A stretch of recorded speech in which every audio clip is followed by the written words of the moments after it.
Welcome to the How of Business with your host, Henry Lopez, the podcast that helps you start, run, and grow your small business. And now, here is your host.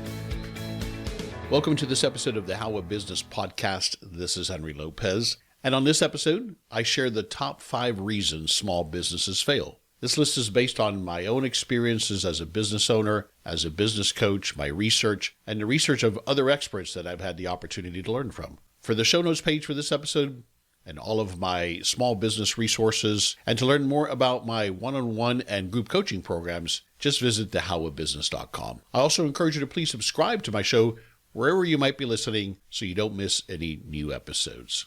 Businesses, of course, can fail for any number of reasons. And often it's a combination of reasons that leads to failure. Sometimes it may be out of our control, like it was with COVID that impacted so many businesses. But mostly it's due to what I might call operator error, us as the business owner making a series of critical mistakes. It's either because we have a flawed business model or because we've executed poorly, or maybe a combination of both things. If you've been listening to my podcast for some time, you may have heard me make the distinction between a business idea and a business model. The idea is what you do, what you sell, what you offer, the product or service that you bring to market. The business model is how you do that, how you deliver that product or that service in a way that can be done profitably, with enough of a profit to make it worthwhile, and that can scale. That's the business model side of it. And so that's why whenever I'm asked, is this a good business idea or a bad business idea?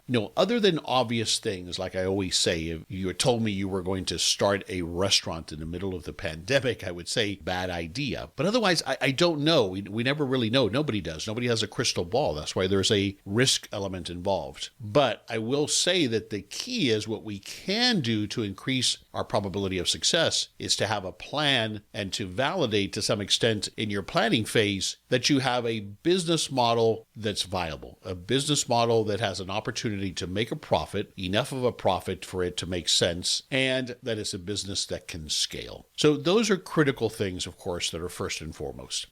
Businesses are prone to failure. There's no guarantees, no matter what type of business you own or operate, no matter even how much funding you have, even if it's a franchise. All businesses have an element of risk. That's why not everybody does it. Some of the statistics based on various studies and sources that are somewhat sobering if you look at it from the negative perspective, but approximately 20% of small businesses fail within the first year of operation. Then by the end of the second year, about 30% of small businesses have failed. The failure rate then increases to 50% by the end of the 5th year. That tends to be a key watermark. If you can get to that 5-year mark, your chances increase. The failure rate is even higher for certain segments like the restaurant industry. Now, I'm generalizing here. Overall, on average, restaurants in particular have a high failure rate. And then about 70% of small businesses fail by the end of the 10th year. Now, some of it is because maybe the business has run its course, or other reasons that I'm going to highlight in this list, this top 5 reason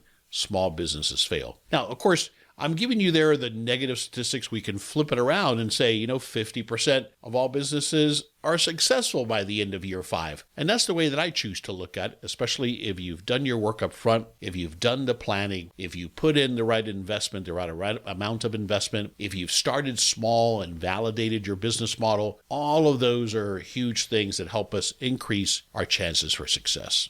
So here are my top 5 reasons small businesses fail. They're in no particular order except for number 1 I'll hold to the end because in my opinion and experience, it's the most important, the biggest reason small businesses fail. Number 5 is lack of market demand. And it's really about trying to figure out, do people really want or need and are willing to pay the price that I'm charging for the product or service that I'm offering? So understanding as much as possible upfront, or validating through an MVP approach, a small initial launch of your business, validating market demand is vital. And that has to be part of the planning process, where you look at, for example, other businesses that are offering the same or a similar product or service. You're validating that there's enough market that matches and can afford and wants what you're offering in the location that you're going to offer it in. If it's a physical location, if it's online, who are those people? How will they reach you? So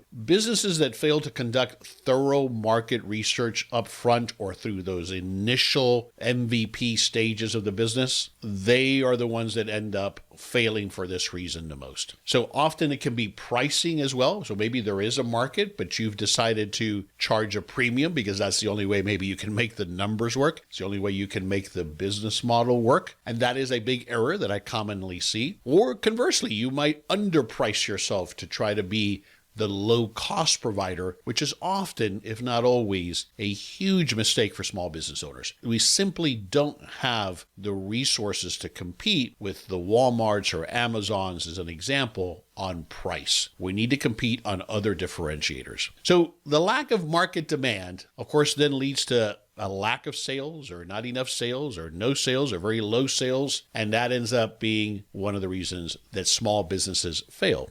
So a few tips to mitigate this risk. You want to conduct thorough market research up front before you start your business to clearly understand the customer needs that you're addressing or their desires. You want to engage with your customers, ideally through surveys or feedback or maybe even on social media. And of course, by studying and analyzing how your competition is providing the same or similar product in the market. Of course, you want to continuously innovate as you get your business started. You want to adapt very quickly to what people are responding to. You want to adjust your offering based on that real feedback of the market saying, yes, we want this and we're paying for it, or no, we're not interested. You have to respond very quickly. And as I've mentioned again, and this is really one of the keys to small business success, is to take the MVP approach to a business launch, the minimally viable product. If you haven't heard that term, it just means launching with the smallest possible version of your business initially to validate that there's a market and then grow from there. The easiest analogy I think that a lot of people can relate to is if I have a plan or a vision to open a restaurant, before I go and lease 5,000 square feet and commit to a 10-year lease, maybe I start with a pop-up. Maybe I start with a food truck. Maybe I start with catering to validate that people want this, that there's a market for it. Now, again, it's a little trickier in the restaurant business than that. But even if you're offering a product or a service, you want to start small, validate there's a market, and then grow from there. So that question is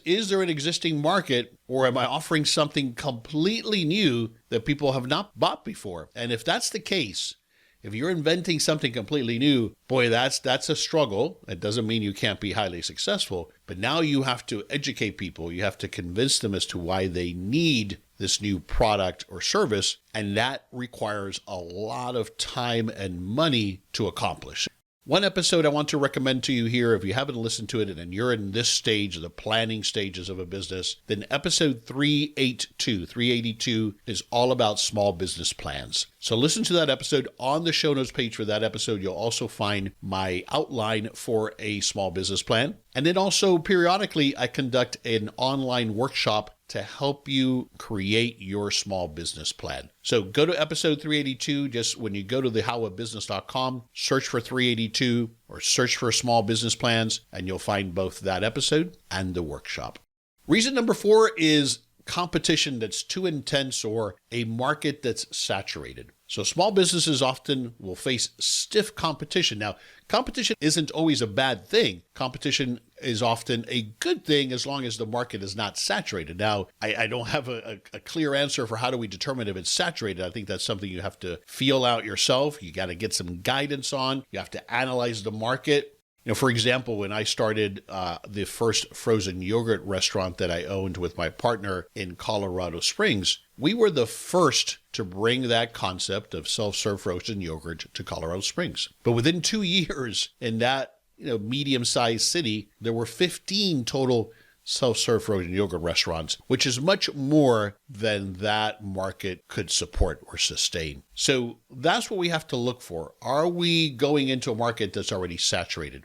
One of the clues that might lead us to believe that that's the case is if we are determining that we're going to win in this saturated market because, again, of a lower price or Sometimes I'll hear people say, well, we're going to deliver better service. That often isn't enough. You need to have a more compelling, unique value proposition that people are going to say, I'll try this place instead of the place I've been going to for this product or service. So without a unique value proposition or competitive advantage of some sort, a small business is going to typically struggle to attract and retain customers in a market that's saturated. Many of you younger people may not remember Victor Kiam. At my age, I remember him well because of his television commercials back when he invested in the Remington shaver. He was the spokesperson, and the quote in the commercial was something along the lines of, "I like the shaver so much I bought the company." And so he was quite a charismatic business leader. He owned the New England Patriots football team for a period of time and other businesses. And so his quote on competition was this, quote, "In business, the competition will bite you if you keep running. If you stand still, they will swallow you." End quote. So I think that expresses it beautifully, because competition is a given, especially if we are doing something well. If there's a market for something, we might be the first ones, like I was in Colorado Springs for that frozen yogurt restaurant. But very soon, others will come into the market. And so you've got to make sure that you're executing well, that you've got a strong value proposition, that you're taking care of your customers or your clients so that you can withstand that competition. But the point here, though, on number 4 reason small businesses fail is entering a market that is saturated, where there is too much competition and you do not have enough of a differentiator to make you stand out in a crowded space. So avoid saturated markets. Also, be careful with entering into businesses that have a low barrier to entry. In other words, somebody opening up and putting up their open sign doesn't take much. It doesn't take much in the way of a space, or it doesn't take much in the way of licensing or permits or investment in particular. It's easy for them to set up shop. Be careful with those businesses, because that typically results in then being a market or a segment that is driven by price. And again, that's a hard battle to win. Reason number 3 why small businesses fail is poor management. Now, there's a lot that goes into this one, but obviously effective management is crucial to the success of a small business. This includes not only managing operations, but also leading and motivating your employees. Well, we're really attracting, leading, and motivating employees, making strategic decisions, managing your finances, and developing and implementing and operating systems. The systems are the key. Have you developed and have you implemented those key systems? So if you're in your planning phase, it's important that you plan for that, the systems that you're going to need, especially initially those critical systems, so that you can execute on those and your team can execute on those systems consistently. So inexperienced or poor management leads to major inefficiencies, major lack of productivity, loss of revenue, loss of opportunities, poor decision making. All of that adds up to one of the very common reasons as to why small businesses fail. So invest upfront. If you don't have that experience, as none of us do when we first start our first business, then get that help from a coach, from a consultant. Hire people that are going to help you in those areas, whether it's outsourced like a bookkeeper or bringing in a consultant to help you develop your systems. Make sure that you leverage that, you get the knowledge that you need or the help that you need. This is one of the reasons, by the way, why a franchise might be a good option for you, because a good franchise should have in place all of that already developed for you to plug into. The training, how to do it, all of the recipes, all of the processes, all of that is already developed. The systems is the primary thing that you're buying from a franchise. So that's often why that makes a lot of sense, especially if you don't have that small business management experience. So consider hiring experienced managers or a consultant or a coach to help fill in those knowledge gaps that you might have. Then in your team, as you build a team, make sure you establish clear roles and responsibilities. And how will you measure performance, not just as a business, but your team? How will you measure their performance, especially your leaders in your teams? And you want to regularly review and refine the management process. The most common book and the best book that comes to mind on this topic, it is the number one recommended book when I ask my guests for a book recommendation, and that's The E-Myth by Michael Gerber. So I think that's a must-read book, whether you're planning to start a business or already have. And one of the things that it speaks to, that Michael Gerber speaks to in this book, is the concept of system. As he expresses, learning or getting to a point where you're working on the business as opposed to bogged down in the business. So you don't want to be, although you may have to be initially, and certainly if you're a solopreneur, that might well be the case for some time. But if you're going to grow, if you're going to scale the business, then you're going to have to bring in other people. You're going to have a team of people, and you need to have the systems in place that they can execute so that they can follow the process on how to make the product, deliver the product, or deliver the service.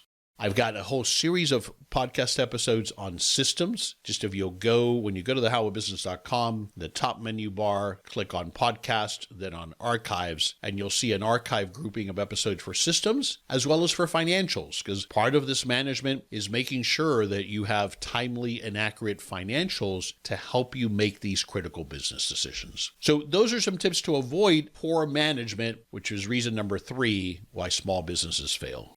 Reason number 2 why small businesses fail, I've kind of touched on already, but it's inadequate or a lack of business planning, both initially and ongoing. So you start the business blindly, you didn't do any projections, you didn't do any of the analysis, and so you're just hoping that luck will be on your side, right? Or you're just so confident in your abilities that it'll work out. And hopefully it does. But the reality is that a solid business plan, I have found, is essential for guiding a business towards success, especially during that initial period of launching the business and getting it to profitability. If you don't have a comprehensive plan that outlines, again, the business model, the target market, the competitive analysis that we talked about a moment ago, my financial projections so that I can plan, importantly, how much money do I need to get to profitability, my working capital. If you lack that direction that a plan gives you as to what your purpose is, where you're trying to get in that initial year or two, then you're going to be navigating blindly and letting things happen to you instead of taking charge and leading your business in the right direction. And then, as I said, after you launch, you need more of a strategic plan to help you stay focused, to provide an ongoing roadmap for that growth or scaling of your business, depending on what your plans are. The famous quote comes to mind, "A goal without a plan is just a wish." And that's exactly what we're doing if we don't do any level of planning. If you plan, there's no guarantee of success, but much more likely that you're going to execute effectively if you've got a plan, especially the financial projections part of that planning.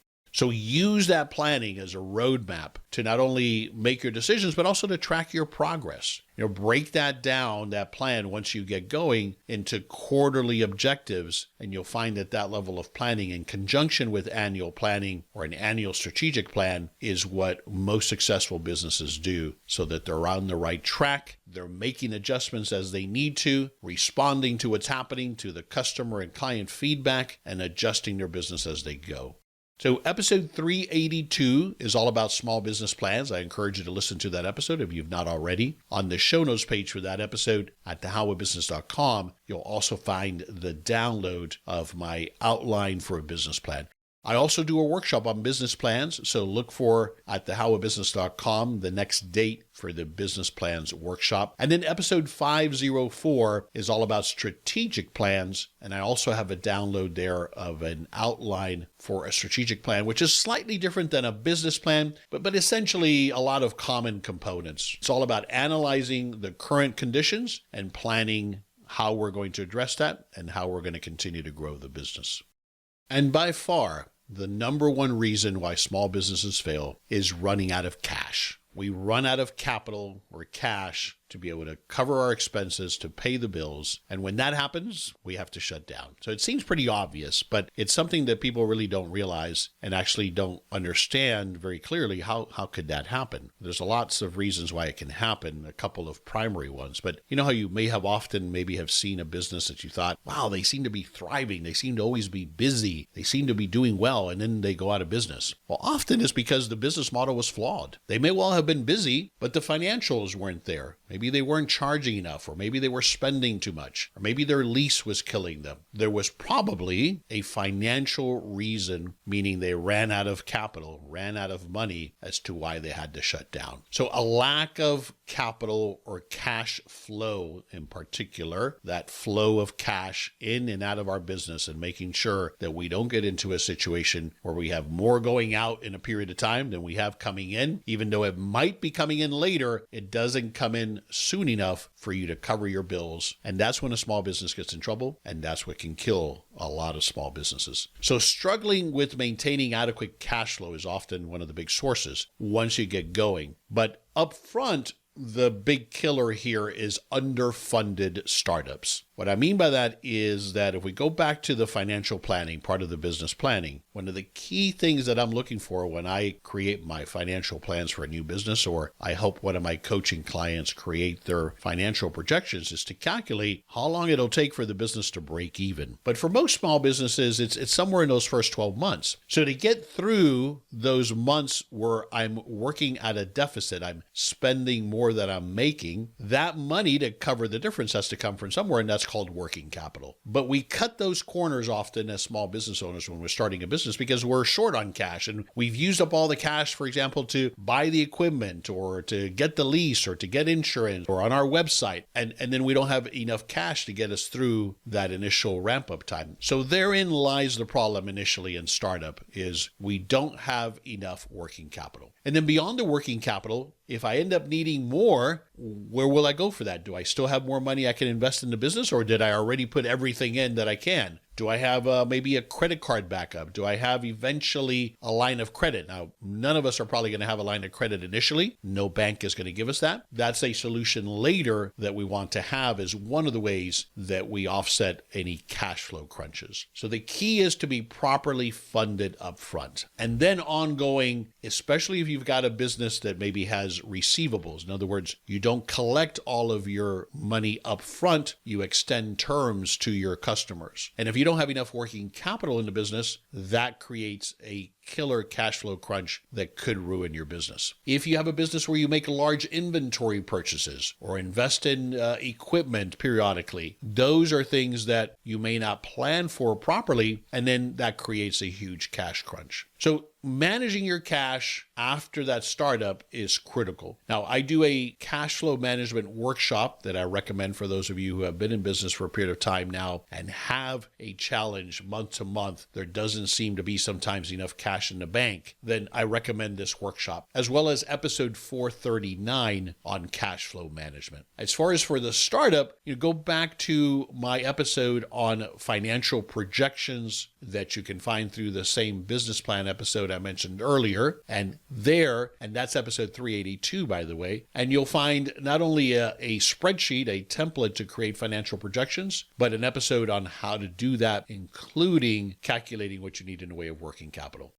So to summarize, the 5 top reasons small businesses can fail. Number 5 is lack of market demand. Number 4 is intense competition or a saturated market that you're entering. Number 3 is poor management. And that includes everything from your management skills to the lack of systems. Number 2, inadequate business planning, in particular the financial side of it. And number 1, running out of cash. So if you'll address these common reasons for failure, if you'll think about them and address them and mitigate them and apply the insights of other experienced business leaders, getting help from a coach or a mentor, you can significantly improve your chances of success. I wish you the best as you start and grow your successful and profitable small business. This is Henry Lopez. Thanks for joining me for this episode of The How of Business. I release new episodes every Monday morning, and you can find the show anywhere you listen to podcasts, including the How of Business YouTube channel and at my website, thehowofbusiness.com. Thanks for listening. Thank you for listening to The How of Business. For more information about our coaching programs, online courses, show notes pages, links, and other resources, please visit thehowofbusiness.com.